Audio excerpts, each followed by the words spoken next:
আসসালামু আলাইকুম, সবাই কেমন আছেন ভাই ব্রাদার? এই ভাই সৌদি আরবে কাজও করে আবার মুরগি বেছে, বাচ্চার জন্য সবাই যুদ্ধ করে, ফ্যামিলি খুশি রাখার জন্য অনেক কিছুই করতে হয়। এমনি 700-800 টাকা কামায়, আবার 800 টাকা বলদের চাকরি করে। ওকে, ভালো থাকবেন সবাই।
আমরা যেটা 10টা 12টা জায়গা হেঁটে আমার দেন আমি লাভ করি কি বেটা পানি লাগবে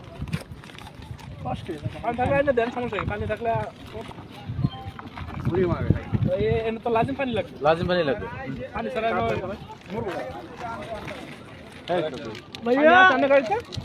না লোক আইতাছে